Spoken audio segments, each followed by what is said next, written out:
बिस्मिल्लाहिर्रहमानिर्रहीम। अस्सलामुअलैकुम। Welcome to the point of view. मैं आपका मेज़बान रमज़ान शेख। बलूचिस्तान और वादी तीरा में जिस तरह से दहशत गर्दी के वाक़यात हुए हैं, हर आंख उनके हवाले से अश्कबार है। और इस सिलसिले में कल जो है वज़ीर आज़म, सदर और वज़ीर दाखिला और वज़ीर आला बलूचिस्तान की एक मुलाकात हुई है। उसके बाद वज़ीर आज़म ने एक काबीना इजलास की सदारत भी की है, जिसके अंदर कुछ फ़ैसले हुए हैं। और फिर ये भी बात सामने आई कि जो ऑपरेशन अज़्म इस्तेहकाम है उसको फंड जो है वो जारी किए जाए। इन्हीं वाक़यात के हवाले से कुछ और ख़बरें हैं। मसलन ये कि एक मजीद ब्रिगेड है, BLA है, BLF है, ये वो तंजीमें हैं जो दहशत गर्दी की कार्रवाइयों में अक्सर बलूचिस्तान के अंदर मुलविस रहती हैं और क्लेम करती रहती हैं कि जी जो दहशत गर्दी का वाक़या है ये हमने किया है। तो ये जो परसों वाक़या हुआ है, इसके हवाले से भी इन तीनों तंजीमों ने ज़िम्मेदारी कबूल कर ली है कि ये दहशत गर्दी की जो कार्रवाई थी ये हम ही ने की है। इसी मौजू के ऊपर बात करेंगे। हमारे साथ मौजूद हैं डॉक्टर एहसन महमूद साहब। डॉक्टर साहब, thank you very much for joining अस। क्या होता है जब कोई भी तंजीम जो है ये अपनी ज़िम्मेदारी कबूल कर लेती है कि ये दहशत गर्दी का वाक़या उसने किया है, और ख़ास तौर पे ऐसे वक्त में जबकि हमारे वज़ीर आज़म, सदर, वज़ीर दाखिला और बाकी जितने भी मुतल्लिक़ा बड़े लोग हैं वो अपनी गुफ्तगू के दौरान ये कहते नज़र आते हैं कि हम दुश्मन का चेहरा पहचानते हैं। ज़िम्मेदार ने ज़िम्मेदारी कबूल कर ली, जिसके साथ ज़्यादती हुई, जिसके मुल्क में लोग मरे, शहीद हुए, उसने भी ये कह दिया कि जी हम इनका चेहरा पहचानते हैं। तो ऐसी सूरत हाल में क्या बनता है, क्या करना चाहिए, कितने दूर हैं जो हमारे मुतल्लिक़ा इदारे हैं सिक्योरिटी के, उनके हाथ दहशत गर्दों से कि उनको पकड़ा जा सके, उन्हें कैफ़े किरदार तक पहुंचाया जा सके, या एटलीस्ट उन्हें कहीं ना कहीं रोका जा सके ताकि ऐसा ही एक और वाक़या खुदा न खास्ता हमारे मुल्क के अंदर ना हो। बात आपसे कहना चाहता हूँ कि एक तो पाकिस्तानी जो है ना, ये दहशतगर्द नहीं है। पाकिस्तानी अमन पसंद लोग हैं, पाकिस्तानी अमन चाहते हैं। पाकिस्तानियों ने कभी भी दहशतगर्दी को पसंद नहीं किया। पाकिस्तान में जो अवाम है वो मासूम लोग हैं। अब सवाल यहाँ ये पैदा हो जाता है कि ये दहशतगर्दी की जो एक सलाह है और ये जो वारदातें हैं, इसकी नवीयत क्या है, ये कहाँ से आ गई, ये कौन लेकर आया, इनके मकासद क्या थे। मैं अभी हालिया वाक़या की तरफ वापस आता हूँ। जो हालिया वाक़या है, इसका जो मकसद क्या हो सकता है, आप ये देखें।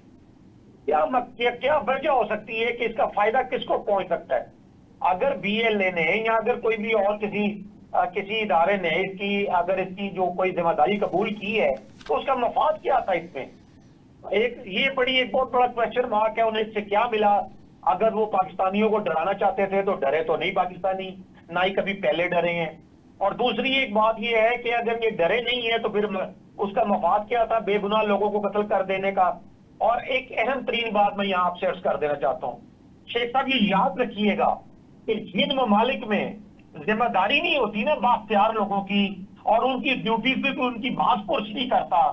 देखिए, क्या किसी ने IG बलोचिस्तान से कोई सवाल किया कि आप एक मुक़्तदर हैसियत से अख्तियारात को इंजॉय कर रहे हैं, पूरे सूबे की पुलिस की सरबराही के अख्तियारात को, उसकी सहूलियात को इंजॉय कर रहे हैं, तो क्या आपने के पास इस तरह की वारदातों की हालात की कोई इतला थी? अगर इतला थी तो आपने क्या इकदाम उठाए, आपने क्या एक्शन लिया, आपने उसके लिए हकामे बाला से, वज़ीर आला से क्या गुफ्तगू की, वो कहाँ है सब।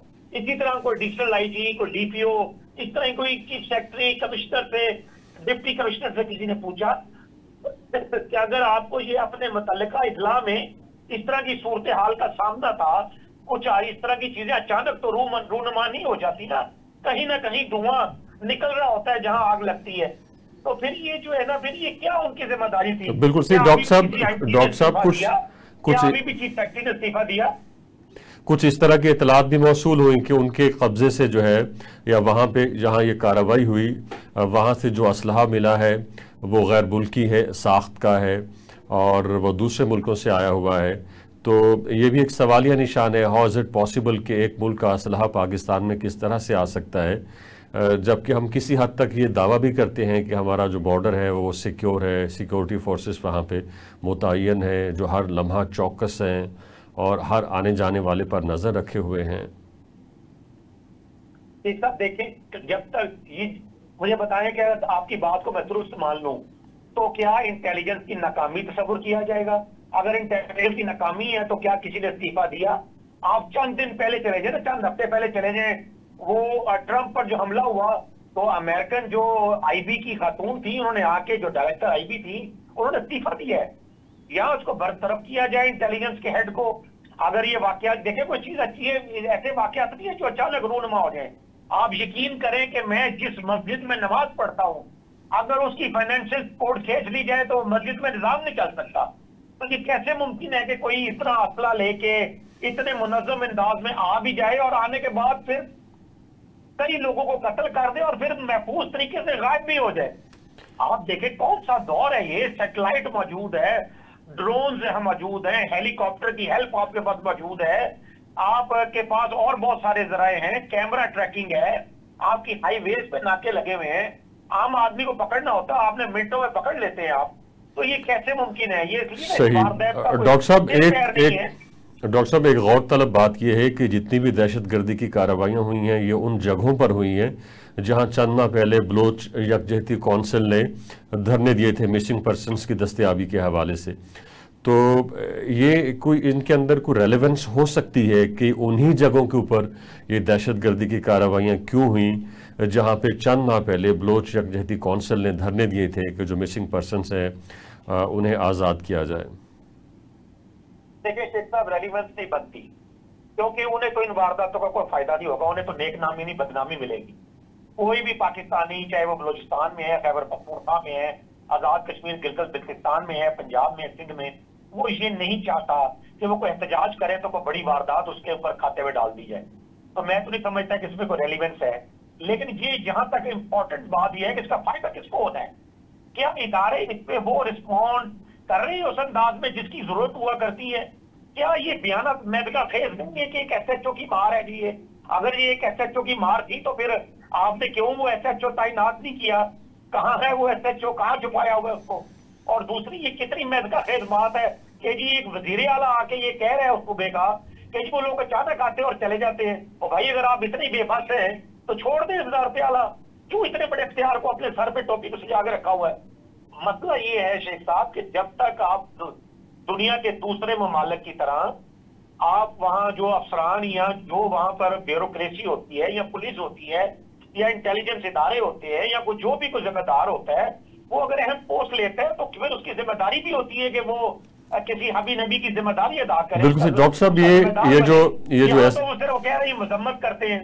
ये जो एसएचओ वाली बात है, कल जो है वो किसी हुकूमती ओहदेदार के सामने ये सवाल रखा गया था कि ये भला क्या बात है, तो उन्होंने कहा कि जी ये तो वहाँ जितने भी हमारे सिक्योरिटी के एहलकार मौजूद हैं उनकी हौसला अफजाई करने के लिए या उनका हौसला बढ़ाने के लिए स्टेटमेंट दिया गया कि आप दिल छोटा मत करें, ये कोई ऐसी बड़ी बात नहीं है, इसको तो एक एसएचओ संभाल सकता है।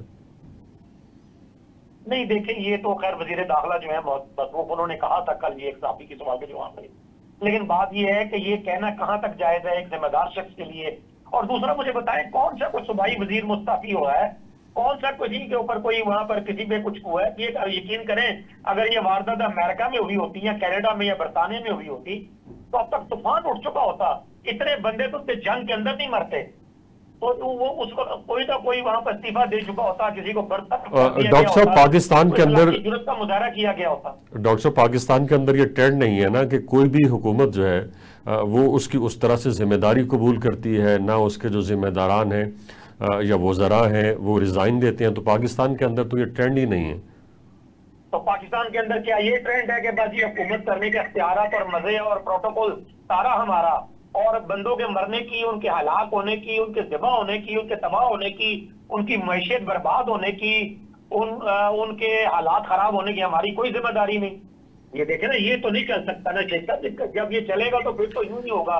फिर तो आप ये देखें, जो आप कह रहे हैं अगर ऐसा है तो फिर तो ये समझे इस मुल्क का अल्लाह वारिस है। फिर तो ये हर आदमी चाहता है बस मुझे ओहदा दे दे और मुझे बहुत बड़ी पोस्ट पर जो है ना वो पोस्टिंग कर दे मेरी, लेकिन मेरी जिम्मेदारी कोई नहीं। अगर कोई गड़बड़ हो जाए, अगर कोई वाकया हो जाए तो मुझे ना पूछा जाए। और दूसरा ये बात है, ये बड़ी महत्व खेद लगती है बात कि आप उन लोगों को जो मर गए कहीं जिनकी कुर्बानियां रहेगी नहीं कहेंगी, वो खुदारा लोग बुरा भला कह रहे हैं, वो कह रहे हैं जी कि आप अगर आपने ये कुर्बानियां कहते हैं तो आप अपने बच्चों को मरवाएं, अपने बहन भाइयों को मरवाएं, हमारे लोगों को मरवा रहे हैं। वो मकतूलीन जो है उनके लवाकिन बड़े सख्त गजबनाक है कि उनके मकतूलीन के बारे में कुर्बानियों का लफ्ज इस्तेमाल किया जा रहा है। डॉक्टर साहब, कुछ हफ्ते पहले कुछ सियासी जमातें थीं जो ऑपरेशन की मुखालिफत कर रही थी, अज़्म इस्तेहकाम की भी मुखालिफत कर रही थी उससे पहले भी। तो अब जिस तरह से एक नई वेव देखने को मिल रही है और जो हलाकतों का या जो शहादतों का जो एक यानी नंबर्स हैं वो बहुत बढ़ गए हैं, तो अब क्या उन्हें अपने फैसले को रिविजिट करना होगा या अभी भी वो अपनी उसी स्टांस के ऊपर बनी रहेंगी कि जी ऑपरेशन ना किया जाए? नहीं शेख साहब, ऑपरेशन तो किए जाते हैं किसी दिखाई देने वाले दुश्मन के खिलाफ, तो सामने खड़ा हो आपने जाके अपनी अस्करी कुव्वत उसके खिलाफ इस्तेमाल करनी। यहाँ तो वो वज़ीर आला कह रहे हैं वो नजर ही नहीं आते। तो इंटेलिजेंस की नाकामी है, ये आईजी की नाकामी है, ये चीफ सेक्रेटरी की नाकामी है, ये कमिश्नर की नाकामी है, ये की नाकामी है, ये उस SHO की नाकामी है, ये SDPO की नाकामी है। ये देखें, इन अफसरान का एहतसाब करें आप। आपने उनको गाड़ियां दी होती हैं, ऊपर नीली बत्तियां लगी होती हैं, हथियार होते हैं उनके पास, हथियारात होते हैं उनके पास गिरफ्तार करने। डॉक्टर साहब, इस तरह के वाकयात, इस तरह की कार्रवाइयां तो पाकिस्तान के अंदर रोज होती रहती हैं। तो लोग रोज इस्तीफे देते रहेंगे, नए लोग आएंगे वो भी इस्तीफे देंगे, तो ये सिलसिला तो रुकने वाला नहीं है। या तो ये हो कि पाकिस्तान के अंदर कभी कभार कोई ऐसी इक्का दुक्का वाकयात हो। वादी तीरा में क्या हुआ, इससे पहले KPK में क्या होता रहा, या उससे पहले बलूचिस्तान के अंदर क्या हो रहा था, तो ये तो वाक़यात एक तसलसल के साथ पाकिस्तान के अंदर ज़ोहर पजीर हो रहे हैं, क़तई नज़र कि जी वो KPK है या बलूचिस्तान है। तो अगर ये इस्तीफ़ों की तो लाइन लग जाएगी। शेख साहब, मैं चैलेंज करता हूँ आपके टीवी के तौर से, चैलेंज करता हूँ कि आप बनाएं, उनसे उनको नौकरी से बरतरफ करें। इंसानी जानों का ज़या हुआ है, कीमती इंसानी जानें तल्फ हुई हैं। या तो आप कहें कि इन जानों की कोई अहमियत नहीं थी, इनकी कोई वक़्त नहीं थी, इन इंसानों की कोई हैसियत नहीं थी, फिर तो ठीक है। लेकिन अगर इनकी कोई हैसियत थी, इनकी वक़्त थी, इनकी कोई अहमियत थी, तो फिर किसी चीफ सेक्रेटरी, किसी IG, DPO, DCO को उड़ा के देखें आप। नौकरी से मुअत्तल करना कोई सजा नहीं, उसे बरतरफ करके देखें, फिर आप देखें तमाशा क्या होता है। आने वालों को पता होगा कि बंदा मरा, कोई ऐसी चीज होगी, कोई रेलवे का एक्सीडेंट होगा, कोई कहीं पर आके कोई बम अटैक करेगा, या कहीं कोई आके इस तरह गोलियां मार के कत्ल कर देगा, तो मैं जवाब दूंगा। तो आप देखें तमाशा होता क्या है, ये लोग किस तरह रोकते हैं इन चीजों को। ये बड़े ताकतवर लोग हैं, ये बड़े यानी पावरफुल लोग हैं, रातों रात वो कर लेते हैं जो दुनिया में किसी मुल्क में कोई पुलिस या इंतजामिया नहीं कर सकती।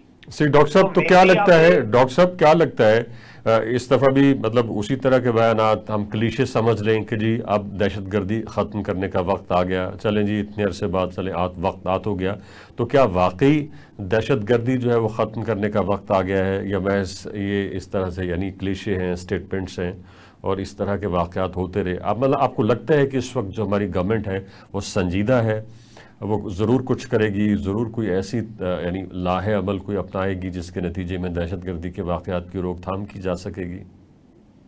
नहीं शेख साहब, मैं तो ये समझता हूँ कि जब गवर्नमेंट सिर्फ ये कहे कि मजम्मत करते हैं, मकतूलीन के लिए दुआ करते हैं और उनका बदला लेंगे, हम उनका पीछा करेंगे, लेकिन जिम्मेदार किसी को ना ठहराए, कोई इंटेलिजेंस की जो है हवाले वो ना दे, ना ये पता करवा सके कि इसका बेनिफिशियरी कौन है, और उल्टा ये कहते हुए पाए जाएं कि जी हमें तो पता ही नहीं चलता कि वो एकदम आते हैं और वो चले जाते हैं, और उल्टा ये कहें कि जी यहाँ तो वो खड़े रहते हैं, फिर हम उनका मुकाबला करते हैं। ये तो लतीफे सुनाए जा रहे हैं, यकीन करें, ये तो ऐसे ही है जैसे कोई शख्स लतीफा सुना रहा है कि जी वो वहाँ खड़े रहते तो हम उनका मुकाबला करते, वो भागते ना वहां से, फिर अगर इतने बहादुर थे तो। डॉक्टर साहब, आप जो एक बजाय के इस एक कौमी सानहा पर कोई मुदल्लल जो है ना एक्शन की बात की जाती, कोई मुदल्लल राय दी जाती, कोई मुदल्लल गुफ्तगू की जाती, कोई जो है ना दहशतगर्दी के वाकयात की वजूहात बयान की जाती। अब देखें, इस सारे आने के बावजूद भी हड़ताल हो गई, इस सारे के बावजूद लोग भारी बिलों के खिलाफ भी हैं, इसके बावजूद के ये इतना बड़ा ताने हुआ है, लोग हुकूमत को जो है ना उनकी अदम कारकर्दगी और जो नाकस मुआशी पॉलिसी है उसको कोई रियायत देने के लिए तैयार नहीं है, तो अगर तो ये कुछ समझता है कि इस तरह के वाकयात के पीछे वो छुप जाएगा और इन वाकयात के सहारे से कोई अदम इस्तेकाम की इजाजत दोबारा मिल जाएगी, या इन वाकयात के सहारा लेकर तो उन्हें कोई इसका जो है कौमी सतह पर ये मैसेज देने का मौका मिल जाएगा कि नहीं जी बड़ी गड़बड़ है, हमें जो है ना बड़ा मुश्किल से संभाला देना है इसको, तो मेरा ख्याल है ये गलत फहमी है। सही। डॉक्टर साहब भी आपने मजम्मत का जिक्र किया, एक तबका ऐसा है जिसने अभी तक इस वाक़े की मजम्मत नहीं की जो बलूचिस्तान के अंदर बरपा हुआ है, वो है हमारा लिबरल तबका। तो क्या ही अच्छा होता है वो भी, यानी हम आवाज़ बनता कि सारा पाकिस्तान इस वक्त नौहकुना है, उदास है और मजम्मत कर रहा है, और कहीं ना कहीं जहाँ कोई इंसान बैठा है अपने हाथ से, अपनी ज़बान से, अपने दिल ही दिल में इस वाक़े को कंडेम कर रहा है, तो वो भी कंडेम कर देते। ख़ास तौर पे जब भी कोई इंसानी हुकूक का वाक़या कहीं पेश आता है या कोई ऐसी सूरत हाल सामने आती है, उस वक्त वो बहुत एहतजाज करते हैं, शमें लेके आ जाते हैं और कोर्ट का रुख करते हैं। मगर ये दहशत गर्दी का वाक़या हुआ इतना बड़ा, तो हमारा जो लिबरल तबका है या उससे जुड़ी जितनी भी तंजीमें हैं उन्होंने इस वाक़े को बिल्कुल कंडेम नहीं किया है। शेख साहब ये आपकी ना निशानदेही बिल्कुल दुरुस्त है, आई एग्री, क्योंकि देखें ये बेहिस्सी का एक ऐसा आलम आ चुका है, एक ऐसा जो है ना बेहिस्सी की एक रवायत बन गई है, क्योंकि जो अरबाब इख्तियार इख्तिदार है ना वो उनका जो रवैया है वो इस तरह का है कि वो इस तरह की बातें कर रहे हैं जैसे ये इंसान नहीं, कोई कीड़े मकोड़े जो है ना वो कत्ल हो गए और बस वो उंगलियों से मट्टी झाड़ कर और हाथ झाड़ कर तो चले कि हमने मजम्मत कर ली, दुआ कर ली और दहशत गर्दों को जो कि नजर नहीं आ रहे उनको चैलेंज दे दिया, उनकी बेखुदी का वादा कर लिया और बस खत्म बात। तो जब इस तरह के रवैये सरकारी सतह पर होते हैं, जब हुकूमतें जो है वो अपनी जिम्मेदारियां कबूल नहीं करती, जब कोई वजीर मुस्ताफी नहीं हुआ, जब कोई किसी चीफ सेक्रेटरी आईजी की सरनिश नहीं हुई, कोई ओहदेदार को बरतरफ किया नहीं गया, तो अब वो फिर लोगों को नजदीक ये कोई गैर अहम चीज बन जाती है। वो कहते हैं भी रोज ही यहाँ तो ये वाकयात होते हैं और फिर उसको दहशत। और फिर मजे की बात है कि बीएलए या जिन लोगों ने भी कबूल आज किया है, लेकिन हुकूमती जो ओहदेदार है ये एक दिन पहले ही किसी किस्म का खुद तो खुद डालते जा रहे हैं जी ये उनकी कार्रवाई है और वो ऐसे है, ये वैसे है और हम सी पैक को तबाह नहीं होने देंगे, हम फलाह नहीं होने देंगे। तो भाई आप ये अपनी तरफ से ही कहना शुरू हो गए हैं इस वारदात का। डॉक्टर साहब मैं थोड़ा आपको तो ये इसके बिल्कुल मुख्तलिफ बयान होने चाहिए। बिल्कुल से मैं थोड़ा ऐड कर दूं अपने उसी सवाल के अंदर। आप ये देखिए कि जो ईमान मज़ारी हैं, आप जानते हैं कि जब भी इंसानी हुकूक की ख़राब सूरत हाल के हवाले से कोई वाक़या हो तो फ़ौरन ट्वीट करती हैं, मीडिया पे आ जाती हैं, उनकी तरफ से कोई स्टेटमेंट सामने नहीं आया। महारंग बलोच जो कि मिसिंग पर्सनस की एक तरह से आवाज़ बनी हुई हैं, उनकी तरफ से कोई स्टेटमेंट सामने नहीं आया। समी बलोच वो भी इसी तरह के इंसानी हुकूक के हवाले से आवाज़ उठाती हैं और अपने आप को अलमबरदार समझती हैं, उनकी तरफ से कोई आवाज़ नहीं उठी है। और इसके अलावा पाकिस्तान के अंदर इंसानी हुकूक के जितने भी तंजीमें हैं वो खामोश हैं। मतलब एक छोटा सा वाक़या इंसानी हुकूक का कहीं भी होता है तो वो सब लोग बाहर निकल आते हैं, हेडलाइंस चलती हैं, बाहर का जो मीडिया है वो भी उनकी आवाज़ को उठाता है, उन्हें कवरेज देता है। इतना बड़ा दहशतगर्दी का वाक़या हुआ जबकि इस तरह की कोई मजम्मती बयान भी किसी हल्के की जानिब से नहीं आया है। देखिए मैं तो समझता हूँ, यकीन करें कि बतौर पाकिस्तानी, एक आम पाकिस्तानी के तौर पर ये बिल्कुल दुरुस्त आपने बात बजा फरमाया, मैं आपकी तारीफ करता हूँ। ये बहुत बड़ा सान्या हुआ है, बहुत बड़ा नुकसान हुआ है, इंतहाई कीमती इंसानी जानें ज़ाया हुई हैं। चाहे वो आम लोग थे लेकिन बहुत अहम लोग थे, अपने घरानों के लिए, अपने बच्चों के लिए, अपने अहले खाना के लिए बहुत ही अहम लोग थे, उनकी शहादतें हुई हैं। मैं समझता हूँ कि वजीर आला बलोचिस्तान को इसमें इस्तीफा दे देना चाहिए था। उन्होंने कमजोरी का मुजाहरा किया है, कमजोर इखलाकी जुर्रत का मुजाहरा किया है। उन्होंने हिम्मत नहीं दिखाई कि वो जिम्मेदारी कबूल करते कि वो बतौर वजीर आला कतई तौर पर नाकाम हो चुके हैं। क्या मारंग बलोच और क्या मारंग बलोच और क्या उसका पिद्दी और पिद्दी का शोर, क्या उसके लेवल पे। डॉक्टर साहब आगे वे फॉरवर्ड क्या है? मतलब हर वाकया जो होता है आपको एक मौका फराहम करता है कि आप थोड़ी सोच विचार करें, अपनी सफ़ों का जायज़ा लें, कोई तरतीब बनाएं, कोई लाहे अमल बनाएं, कोई प्लान बनाएं कि किस तरह से आपने आने वाले वाक़यात को रोकना है। तो इस वाक़े ने भी कुछ सबक छोड़ा है और आप क्या समझते हैं कि हमारे अंदर इतनी सलाहियत या विल या कैपेसिटी है कि हम कुछ यानी इस वाक़े को बुनियाद बना के आने वाले दिनों में इस तरह के दीगर जो दहशतगर्दी के वाक़यात हैं, अल्लाह करे ना हो, उनसे बच सकें? ये बिल्कुल बिल्कुल सलाहियत है पाकिस्तान के अंदर, पाकिस्तान इनसे बच सकता है। लेकिन इसमें सिर्फ एक बात मैं आज करूंगा कि सच और हकायक का सामना करना पड़ेगा। जब तक हम आपस में सच नहीं बोलेंगे, अपने आप से सच नहीं बोलेंगे, जब तक हम सच का सामना नहीं करेंगे, जब तक हम इखलाकी इक़्तिदार को बुलंद नहीं रखेंगे, हमारे साथ ये पस्त वाक़यात, हमारे साथ ये वाक़यात पेश आते रहेंगे, जब तक हमारी शराफिया ये जिम्मेदारी कबूल नहीं करेगी कि ओहदों का हासिल करना जितना अहम है उतना जिम्मेदारियां निभाना भी अहम है, उस वक्त तक शेख साहब ये सूरत ठीक नहीं होगी। हम नीचे से इंस्पेक्टर, थानेदार, ये वो तहसीलदार और इनको बरतरफ करते हैं और ऊपर जो लोग एंजॉय करते हैं वो एंजॉय करते रहें और अपना आराम से रिटायर होने के बाद बैरून मुमालिक इमिग्रेशन ले लें। तो ये इस तरह तो ये काम नहीं चलेगा शेख साहब। ये तो किसी न किसी को जिम्मेदारी एक दफा कबूल करना पड़ेगी और लोगों को जो है ना वो अपनी ओहदों के साथ इंसाफ करना होगा। और ये रवायत जो यहूदो निसारा की जो है कि अगर आप अपने ओहदों से इंसाफ नहीं करते तो कम से कम उन ओहदों को छोड़ दें, ये करना होगा। डॉक्टर साहब thank you very much. Doctor साहब thank you very much for joining us. इंशाल्लाह आपसे बात होती रहेगी एक वक्फा और उसके बाद दोबारा आपकी खिदमत में हाजिर होंगे। जी वेलकम बैक। बलूचिस्तान में होने वाले हालिया दहशतगर्दी के वाक़यात के हवाले से बात हो रही है और हमें ज्वाइन किया है मोहम्मद आसिफ बाजवा साहब ने, जिनका ताल्लुक़ पाकिस्तान मुस्लिम लीग नून से है। बाजवा साहब thank you very much for joining अस। तो अब क्या लग रहा है कि हुकूमत इस बार संजीदा है, ज़रूर कुछ करेगी, या महज मज़म्मती बयानात और तकरीरें और ये कि हम जी लवाहिकीन के साथ हैं? बिस्मिल्लाहिर्रहमानिर्रहीम।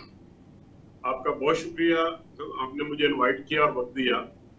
सर गुजारिश ये है कि सबसे पहले तो बहुत दिल रंजीदा है और परेशानी की बात है कि हमारे जो आम पब्लिक के लोग हैं, पहले तो हमारे जो नौजवान थे, कानून नाफिज करने वाले इदारों के जो हमारे बच्चे थे, जो हमारे लिए अपनी जानें कुर्बान कर रहे हैं, अब तो दहशतगर्दों ने एक नया तासर फैलाने की कोशिश की है कि बलूचिस्तान में इस तरह के हालात है कि किसी दूसरे सूबे के लोग वहां पे जा नहीं सकते।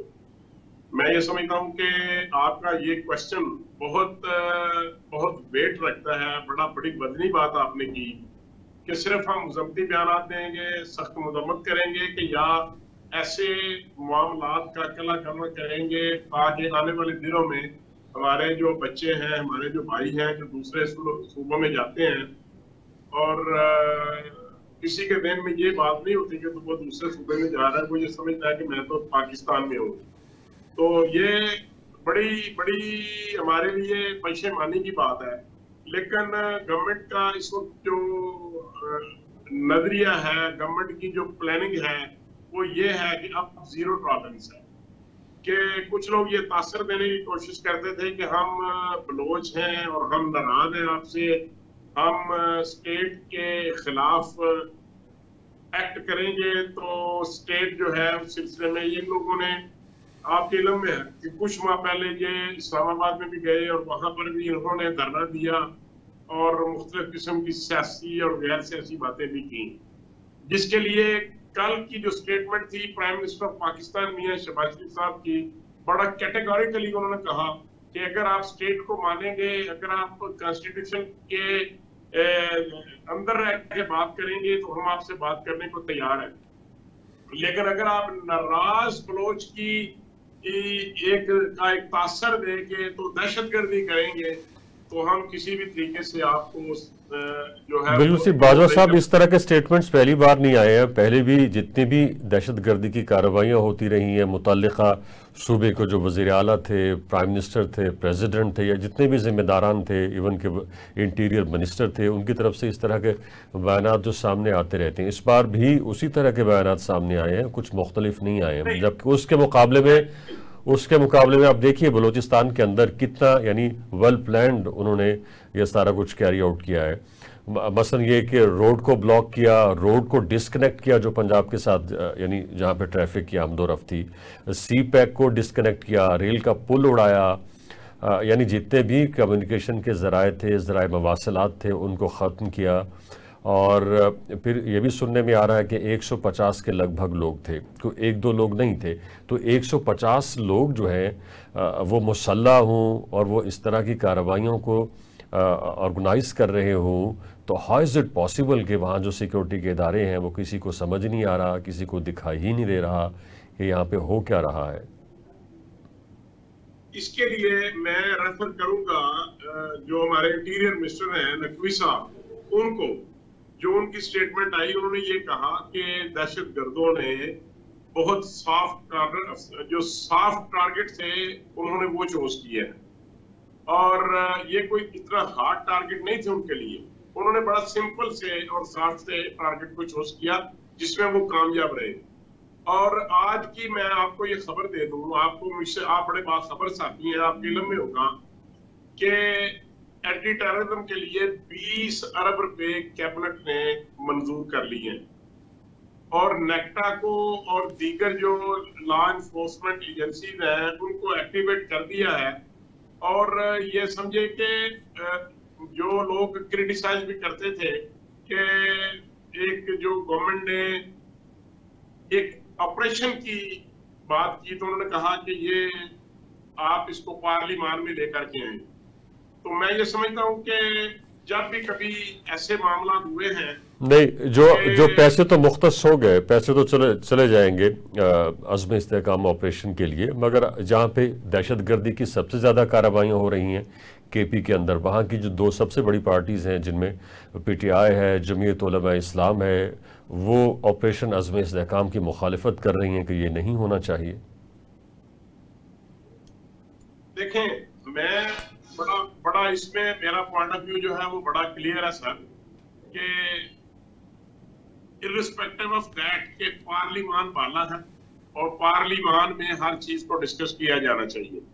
लेकिन मैं ये समझता हूं कि क्या अगर कहीं पाकिस्तान आर्मी को, रेंजर्स को, या सिक्योरिटी इदारों को, या आईएसआई को, या स्पेशल ब्रांच को, या दीगर जो हमारे सीक्रेट इदारे हैं, अगर उनके इल्म में ये बात आए कि इस मुल्क के फलां साइड पे, फलां जगह पे दहशतगर्द जो है वहां पे बैठे हुए हैं, वो दहशतगर्दी की कार्रवाइयां करना चाह रहे हैं और वो प्लान कर रहे हैं, तो आप मुझे बड़ा क्लियर इसका जवाब दें, क्या इस इंफॉर्मेशन को लेकर पार्लियामान में जाना चाहिए कि जी हमें ये इत्तलात मिली है कि वहां पे दहशतगर्द आए हैं, तो पार्लियामान हमें इजाजत दे दे कि क्या पाक फौज या पाकिस्तान रेंजर्स या पंजाब की या केपी या बलूचिस्तान या सिंध की पुलिस जो है या जीबी की पुलिस जो है वो वहां कार्रवाइयों के लिए आपसे इजाजत मांगती है, क्या ये दुरुस्त होगा?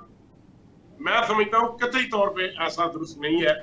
ये सिक्योरिटी के बिल्कुल आपने बाजवा साहब सही कहा है। पाकिस्तान के अंदर जितने भी इन कैमरा इजलास हुए, वो इजलास अभी चल रहे होते थे, वहाँ जितने भी पार्टिसिपेंट्स होते थे उनमें से कुछ जो है वो बाहर के जितने भी सहाफ़ी थे उनके साथ राब्ते में होते थे, अंदर बैठे टेक्स्ट कर रहे होते थे, तो इजलास की खबरें, यानी इन कैमरा इजलास की खबरें भी उस इजलास के ख़त्म होने से पहले ही बाहर टेलीविजन के ऊपर चल रही होती। पाकिस्तान के अंदर तो ये सूरत हाल है। देखिए, मैं शेख साहब आपकी बात से एग्री करता हूं कि लीकेज हर जगह पे है। अगर आप ये समझें कि लीकेज नहीं है, या अगर कोई भी किसी भी इंस्टीट्यूशन वाले ये कहें कि नहीं नहीं नहीं ये सिक्योरिटी लैब्स नहीं है या लीकेज नहीं थी, तो ये नामुमकिन बात है। दुनिया के जदीद तरीन ममालिक में, I mean to say about USA या यूके या यूरोप या दीगर जो ममालिक हैं, बड़ी सख्त सिक्योरिटी है सऊदी अरब में और कतर में और दीगर इदारों में, दीगर ममालिक में। तो मैं ये समझता हूँ कि लीकेज वहां पर भी है, और ये लीकेज, जब हम लीकेज को रोकने में कामयाब हो जाएंगे, फिर हमारा नेक्टा जो है वही दुरुस्त काम करेगा। हमारे जो सिक्योरिटी इदारे हैं वो बिल्कुल उसी वक्त अपने रिजल्ट्स बेहतर तरीके से दे सकेंगे। अच्छा, सिर्फ ये बता दीजिए, इस इशू के हवाले से आखिरी सवाल ये है कि आपको क्या लग रहा है, जाहिर है कि आपके कॉन्टेक्ट्स हैं अंदर, आप लोग पॉलिटिशियन से मिलते रहते हैं, इस दफ़ा हुकूमत संजीदा है, ज़रूर कुछ ऐसा लाहे अमल बनाएगी, कुछ ऐसा यानी कोई प्लानिंग करेगी कि जिससे लगेगा कि वाकई दहशत गर्दी की या दहशत गर्दों की जो कमर है वो तोड़ दी गई है। ये मेरा सवाल नहीं है, पूरे पाकिस्तान का सवाल है, क्योंकि हम सब ये चाहते हैं कि जितने भी दहशत गर्दी के वाक़यात हैं पाकिस्तान के अंदर हो रहे हैं, ऐसे वाक़यात ना हों, और जो कोई इस तरह की कार्रवाइयों के अंदर मुलविस है उसको पकड़ा जाए और कैफरे किरदार तक पहुँचाया जाए। शेख साहब, मैं ये समझता हूँ कि इस वक्त आज तक की इस वक्त शाम के जो हालात है, शाम 7 बजे या 8 बजे का टाइम है, इस वक्त जो गवर्नमेंट ऑफ पाकिस्तान के सिक्योरिटी इदारे हैं और वजारत दाखिला और दीगर वाले कानून नाफिज करने वाले इदारे जो हैं वो एक पेज पर हैं और जीरो टॉलरेंस है। यकीनन आपको बहुत जल्द इस बात का पता चल जाएगा कि पाकिस्तान में जो लोग बैरूने मुमालिक से और अंदरूने मुल्क से जो इस तरह की कार्रवाइयों में, दहशतगर्दी की कार्रवाइयों में मुलव्वस हैं या जो सहूलतकार हैं, सब के सब लोगों को हम ये नहीं कहते कि कानून के शिकंजे में लाया जाएगा। गवर्नमेंट का ये प्लान है कि उनको उड़ा के रख दिया जाएगा, उनका कला कमा कर दिया जाएगा और हम बहुत जल्द। आसिफ साहब, आज पूरे पाकिस्तान के अंदर एक हड़ताल है। अभी डॉक्टर एहसन महमूद साहब हमारे साथ मौजूद थे, वो ये कह रहे थे कि बहुत कामयाब हड़ताल है, बहुत सक्सेसफुल है। अगरचे मुल्क का मौसम जो है वो अच्छा नहीं है, मुसलसल बारिश हो रही है, मगर इसके बावजूद तमाम ताजरों ने दुकानें बंद की हैं और ये हड़ताल जो है बिजली के बिलों में इजाफे के ख़िलाफ़ है, IPPs के जो कॉन्ट्रैक्ट्स हैं उनके ख़िलाफ़ है, महंगाई के ख़िलाफ़ है। तो वाकई ये जो आज की हड़ताल है, स्ट्राइक है, ये उतनी सक्सेसफुल है जितनी कि हमारे यानी आपसे पहले वाले गेस्ट जो है वो क्लेम करके गए। देखिए, बात ये है कि हर शख्स का, जब मैं गवर्नमेंट में हूँ तो मेरा नजरिया और है, मेरा पॉइंट ऑफ व्यू डिफरेंट है। जब मैं या कोई और दीगर शख्स अपोजिशन में होंगे उसका पॉइंट ऑफ व्यू और है। अगर किसी एंकर पर्सन का किसी भी पार्टी के साथ इंटरलिंक होगा तो उनके लिए वो उनका नुक्ता नजर डिफरेंट है, ये है। लेकिन मैं ये समझता हूँ कि आज की हड़ताल जो ताजरों ने की है वो उनका सिर्फ एक ही इशू था। अगर आप ज्यादा इश्यूज को प्लस माइनस करेंगे तो मैं ये समझता हूँ कि ये करीने इंसाफ नहीं है। उनका इशू ये है कि जो ताजर दोस्त स्कीम FBR ने इंट्रोड्यूस करवाई है, जिसके मुताल्लिक उन्होंने लोगों को कैटेगराइज किया है कि माल रोड के ताजरों के ऊपर ये टैक्स है, ब्रैंडर्थ रोड के ऊपर ये टैक्स है, फैरोजपुर रोड के ऊपर ये टैक्स है, लिबर्टी मार्केट में ये टैक्स है। लोगों को इसके ऊपर तहफ़्फ़ुज़ात हैं कि ये जो टैक्सेस की रेशो इन्होंने बनाई है, जो स्लैब्स बनाई है, ये नाकाबिले बर्दाश्त है। इसलिए कि हम महंगाई में इजाफे का बायस बनेंगे, ये इसकी वजह से महंगाई में कमी नहीं हो सकती। ये सिंपल और एक ही एजेंडा था। ये अंजुमन ताजरान की हड़ताल थी, ये ना जमात इस्लामी की थी, ना किसी और दीगर की थी। तो मैं ये समझता हूँ कि देखें, किसी भी इदारे से रिलीफ लेना पाकिस्तान के अंदर हो या किसी भी दूसरे मुल्क में, हड़ताल करके आप रिलीफ नहीं ले सकते। आपको इसके अपने मसाइल के हल के लिए जो कंसर्न्ड पर्सन्स हैं, जो कंसर्न्ड अथॉरिटीज हैं, उनके साथ टेबल पे बैठना होगा। ये टेबल पे बैठ के ही मसाइल का हल होगा। JUI और जमात इस्लामी ने तो इसकी हिमायत की है और इसके अलावा ANP ने भी इसकी हिमायत की, चूँकि ये मुल्क गिर हड़ताल है, तमाम सूबों में हो रही है। अच्छा, एक सवाल इससे ये एक सिमनी सवाल है। जाहिर है कि ये लोग अब हड़ताल की तरफ चले गए, हड़ताल तो अब हो गई, नहीं हुई, सक्सेसफुल हुई, पार्शल हुई, ये एक अलग बहस है। तो उससे पहले एक मौका तो यानी होगा आप लोगों के पास कि आप लोग ताजिर तंजीमों के साथ बातचीत करें, उन्हें इंगेज करें, उनके जो भी मुतालिबात हैं उनको सुनें, ताकि यानी इस हड़ताल को रोका जा सके, इस मुमकिन हड़ताल को जो कि बारकैफ़ाज हो गई। तो क्या उस हवाले से कोई काम हुआ, किसी ने कोई कोशिश की कि मुज़ाकरात किए जाएं या एक दूसरे को बात समझाने या सुनने की कोशिश की जाए? मैं अर्ज कर दूं, हमारा ये अलमिया है कि हम अपने मुल्क के मुफाद को आगे शो करके हम अपने ज़ाती मुफादात की बात करते हैं। मेरा मकसद कहने का ये है कि अगर आप पॉलिटिसाइज करना चाहते हैं तो फिर आप टेबल पे नहीं बैठते। आप ब्लैक मेलिंग करना चाहते हैं तो फिर आप टेबल पे नहीं बैठ सकते। लेकिन गवर्नमेंट जो है वो कभी भी ये नहीं चाहती कि हमारे मुल्क में हड़ताल हो। लेकिन मामला यूं है कि जिस तरह आपने कहा कि जमायत इस्लामी ने और दीगर जमायतों ने, जमीयत उलमा इस्लाम ने भी खून की बजाय रंग लगा के शहीदों में शामिल होने की कोशिश की है, तो उनका मकसद ये था कि उनका भी नाम आ जाए। और जो हमारे ऐसे दोस्त जो अपने आप को सियासी लिहाज से जिंदा रखना चाहते हैं, उनकी भी ये ख्वाहिश थी कि अल्टीमेटली गवर्नमेंट जो है वो टेबल पे आके बात करेगी और हम पहले हड़ताल करें फिर टेबल पे बात करेंगे। तो मैं ये समझता हूँ अल्टीमेटली टेबल के ऊपर बैठेंगे और इनकी बात हम सुनेंगे और सुन के जो दरमियाना रास्ता होगा जिससे मुल्क बिल्कुल सही, बहुत ज़रूरी है आप लोगों के लिए। मुल्क पर जिस तरह से दहशतगर्दी के वाक़यात और फिर इस तरह के स्ट्राइक्स, चंद दिन पहले जमात इस्लामी का धरना चल रहा था, तो अगर आप स्मूथली अपना वक्त गुजारना चाहते हैं तो आप लोगों के लिए ज़रूरी है कि आप लोग किसी भी एजिटेशन का जो है मौका है, जितनी भी अपोजिशन की जमातें हैं उनको ना दें। बिल्कुल आपने दुरुस्त कहा और आपकी बात से मैं मुकम्मल इत्तफाक करता हूं। और गवर्नमेंट की पॉलिसी भी यही है कि हम हर मामले को टेबल टॉक के जरिए हल करना चाहते हैं। हम अनारकी या तशद्दुद या लोगों को बिजनेस या सड़कें बंद करना या हड़ताल करना, इस तरीके से लोगों का ज़ाती तौर पे भी नुकसान होता है और गवर्नमेंट को भी टैक्सेस कलेक्ट करने में प्रॉब्लम क्रिएट होती हैं। इसलिए हम कभी भी नहीं चाहते कि लोग स्ट्राइक की तरफ जाएं। हम इंशाल्लाह मिल बैठ के ताजरों के जो सही, वो जिस काबीना इजलास की आपने बात की थी जिसके अंदर 20 अरब की मंजूरी दी गई ऑपरेशन अज़्म इस्तेहकाम के लिए, उसी इजलास के अंदर कुछ दीगर फैसले हुए, किफ़ायत शारी के लिए कुछ फैसले हुए। चंद दिन से ये किफ़ायत शारी की जो एक तरह से मुहिम है कैबिनेट के अंदर ये चल रही है। सवाल मेरा ये है कि उसके जितने भी पॉइंट्स हैं बहुत इंटरेस्टिंग हैं, लेकिन आप लोग उसे मार्केट नहीं कर पा रहे हैं। मसलन ये कि मैं उनको पढ़ के सुना देता हूँ कि काबीना अरकान जो है उन्होंने रज़ा कराना तौर पर तनख्वाह ना लेने का फ़ैसला किया है। एम्बुलेंस के अलावा दीगर गाड़ियों की ख़रीदारी पर पाबंदी आयद कर दी गई है। नए आलात और मशीनरी की ख़रीदारी पर भी पाबंदी आयद कर दी गई है।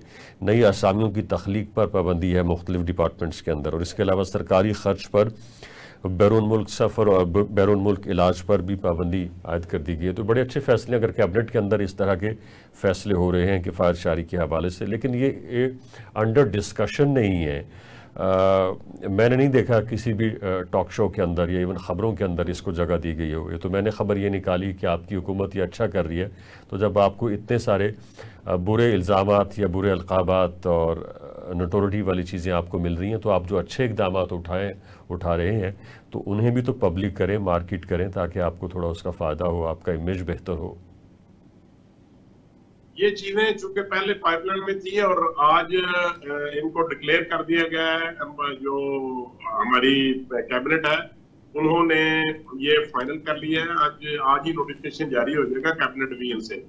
आज रात तक जब तक नोटिफिकेशन नहीं होता उस वक्त तक प्रेस रिलीज भी नहीं जारी किया जा सकता। तो इसमें कोई मुश्किल काम नहीं है।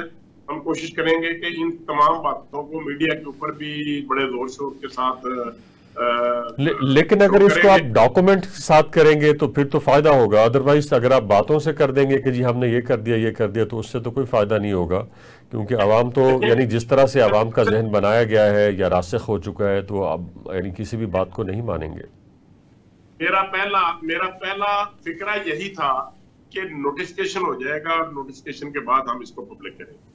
जब किसी चीज का नोटिफिकेशन होता है तो फिर मामला बहुत डिफर होते हैं और उनसे बैकअप नहीं किया जा सकता, क्योंकि फिर तमाम मामला जो है उस नोटिफिकेशन के मुताबिक चलते हैं। अगर खाली स्टेटमेंट होगी तो उसका कोई फायदा नहीं है।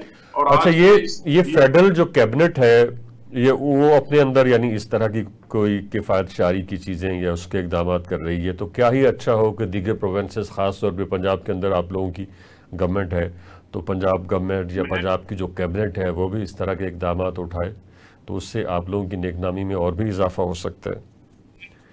ये इससे भी जो बड़ा फिक्रा आपने कहा कि आप इसको मीडिया के ऊपर लेकर के जाएं, तो मैं आपको ये अर्ज कर दूं कि जहां तक मेरा इल्म है आज की तारीख तक ये इट हैज बीन फाइनलाइज्ड कि पंजाब के जितने मिनिस्टर्स हैं उनमें से कोई एक मिनिस्टर भी बीइंग मिनिस्टर सैलरी नहीं ले रहा, ये मैं आपको गारंटी से बात कर रहा हूँ, और मैं इसका डॉक्यूमेंट्री प्रूफ भी आपको दे दूंगा अगर आप कहेंगे तो इसके बाद एक और बात मैं कहना चाहूंगा कि मरियम बीबी और मियां शहबाज शरीफ साहब के दरमियान एक कंपटीशन की फिजा पैदा हुई है कि मरियम साहब ये समझती हैं कि उनके जो चचा हैं, अगर उनको चाइना वालों ने पंजाब स्वीट का नाम दिया है और दीगर सूबों के अवाम टॉक शोज में या आप जैसे साथी जब जनरल पब्लिक में जाते हैं तो लोग कहते थे कि यार सिंध के लोग, केपी के और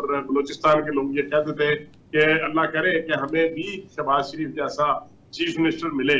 तो मरियम बीबी की ये ख्वाहिश है कि वो अपने चचा की जो रवायात हैं उनको जारी रखते हुए उनसे कोई चंद कदम आगे चली जाए, जिसका फैसला इंशाल्लाह आपके ऊपर होगा और आप लोगों को बिल्कुल सही। अच्छा, मरियम नवाज ने महकमा सोशल वेलफेयर और पंजाब बैंक के साथ मिलकर एक नया हिम्मत कार्ड जो है उसका इजरा किया है। इस हिम्मत कार्ड के ज़रिए तकरीबन 65,000 पंजाब के अंदर जो स्पेशल अफराद मौजूद हैं उनको पैसे दिए जाएंगे, उनकी माली मुआवनत की जाएगी और वो एक सहमाही के पैसे होंगे 10,500 रुपये। बड़ा अच्छा इक़दाम है, वो उसकी यानी यहाँ पे बैठ के सताइश कर रहा हूँ, लेकिन आप नहीं समझते कि 10,000 3-4 माह के लिए थोड़े पैसे नहीं हैं? ये बिल्कुल मैं एग्री करता हूँ कि बिल्कुल बहुत थोड़े पैसे हैं आज के इस महंगाई के दौर में, लेकिन इसके साथ सिर्फ एक फिक्र अर्ज करूंगा कि वो कहते हैं ना कि शिकवाए जुल्मते शब से कहीं बेहतर था कि अपने हिस्से का दिया जलाए जाते। तो मैं ये समझता हूँ कुछ ना होने से तो बेहतर है कि मरियम नवाज ने कुछ ना कुछ तो किया है इन गरीब लोगों के। सही। तो अब क्या समझते हैं कि अगर ये जो हड़ताल है ये नाकाम हो जाती है तो फिर यानी आप लोग इसको नाकाम बना लेंगे, जिस तरह से आप लोगों ने बड़े अच्छे तरीके के साथ हैंडल किया जमात इस्लामी से, जो कि इस्लामाबाद रावलपिंडी के अंदर धरना दे रही थी, उससे भी कुछ नहीं निकला, तो इसको भी आप लोग टैकल कर लेंगे, बात कर लेंगे इनके साथ, इनको आप कन्विंस कर लेंगे? देखिए सर, मैं अर्ज करूं कि कतई तौर पे हम हड़ताल की नाकामी की बात नहीं करते, कतई तौर पे हम कामयाबी की बात नहीं करते, हम तो तहफ़्फ़ुज़ात की बात करते हैं कि जहां पर मिसअंडरस्टैंडिंग है वो हम दूर करने को तैयार है, और जहां पे ताजरान के नुमाइंदे कहें कि ये चीज जो है ये सरासर ज्यादती है, हम उनकी बात मानने को तैयार हैं। लेकिन एक बात तय है कि अगर आपने मुल्क चलाना है, अगर आपने एक कदम आगे बढ़ना है, अगर हमने अपने बच्चों का फ्यूचर जो है वो सिक्योर करना है, तो हमें टैक्स कल्चर पैदा करना होगा। अगर मैं हूँ या रमजान शेख साहब हूँ या कोई भी छोटा दुकानदार हो या बड़ा दुकानदार हो या कोई बिजनेसमैन बड़ा हो या जो कोई बड़ा सरमायादार हो या बहुत बड़ा जिम्मेदार हो, टैक्स एवेजन नहीं होनी चाहिए, टैक्स कलेक्शन होनी चाहिए। हमें टैक्स कल्चर पैदा करना होगा, बसूरत दीगर हमारे लिए बिल्कुल सही। Thank you very much Mohammad Asif Bajwa साहब फॉर ज्वाइनिंग अस। और बड़ी अच्छी बात की आपने कि पाकिस्तान में टैक्स कल्चर को फ़रोग़ दिया जाए। लोग यकीनी तौर पर टैक्स देना चाहेंगे, मगर उससे पहले गवर्नमेंट को अपना कोई इस तरह का इमेज बनाना चाहिए और उस इमेज के साथ साथ कोई इस तरह का मैकेनिज़्म बनाना चाहिए जिससे लोगों को यकीन पैदा हो कि उनका टैक्स का जो पैसा है वो सही जगह के ऊपर ख़र्च हो रहा है या वो उन्हीं के ऊपर ख़र्च हो रहा है और उस पैसे से उन्हीं के लिए सहूलियात पैदा की जा रही हैं। थैंक यू वेरी मच और इंशाल्लाह आपसे फिर मुलाकात होगी। अपना बहुत सा ख्याल रखिएगा।